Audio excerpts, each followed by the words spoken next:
Hi dear students, let's see this question that was asked in KVPY 2020 SX part 1. इस question में what is happening, Dehradun is a very nice city in Uttarakhand, तो capital of Uttarakhand. तो वहाँ पे clock tower है जिस तो let's say this is the clock tower of Dehradun. मुझे कहीं से टावर क्लॉक टावर नहीं लग रही है बट आई होप मान लेते हैं।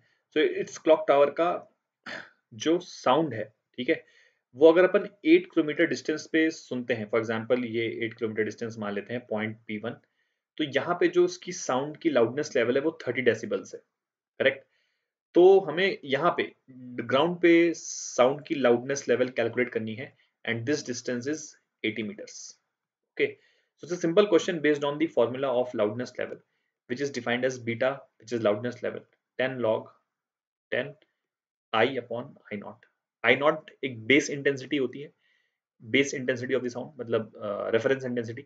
आई नॉट की वैल्यू होती है 10⁻⁻12 वॉट पर मीटर स्क्वायर, ठीक है।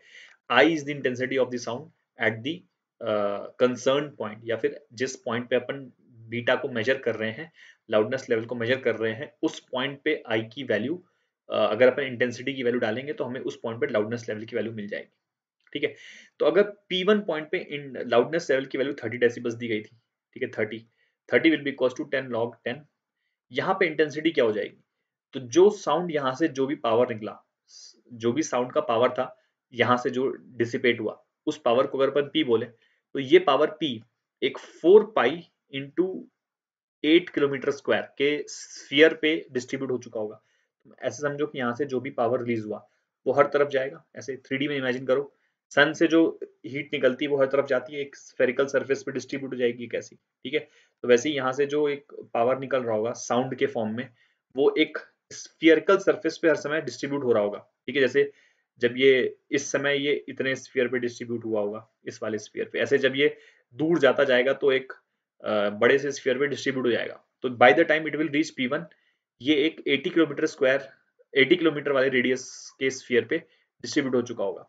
तो यहाँ पे इंटेंसिटी क्या लिखी जाएगी, पावर P0, ठीक है। ये P0 इस सोर्स का पावर है, या साउंड, ये जो घंटा घर है या जो क्लॉक टावर है इसका पावर है, P0 upon 4 pi into 8 kilometre, इसको 8000 लिख सकते हैं, ठीक है, इसका स्क्वायर, ठीक है, डिवाइड बाई I नॉट।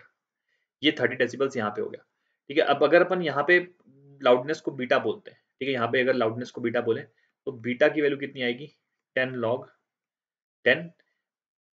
यहाँ पे पावर कितना होगा, P0 upon 80 square, P0 upon 4 पाई 80 स्क्वायर, ठीक है। जो जो पावर यहाँ पहुंचा होगा वो एक 4 पाई इंटू 80 स्क्वायर के स्फीयर पे डिस्ट्रीब्यूट हुआ होगा, एरिया पे डिस्ट्रीब्यूट हुआ होगा। 4 pi into 80 square upon I not, ठीक है। बस अब इक्वेशन 2 माइनस इक्वेशन 1 कर देते हैं, ठीक है। तो जैसे इक्वेशन 2 माइनस इक्वेशन 1 करेंगे, what are we going to get, इसको डालते हैं beta minus 30, that will be equals to 10 log 10,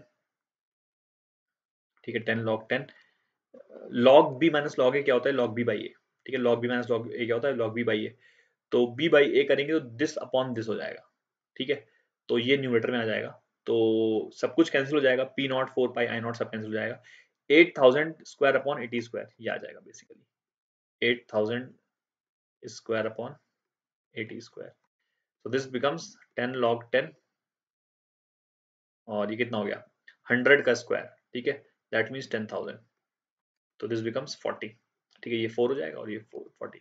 तो बीटा की वैल्यू कितनी आ गई 70, that means answer will be option B. यहाँ पे जो लाउडनेस लेवल होगा वो 70 डेसिबल्स होगा, right. So this was a simple question again. All the students, I think, who have studied at JEE Mains level also would have been able to do this question. Fairly simple. That's it. Thank you.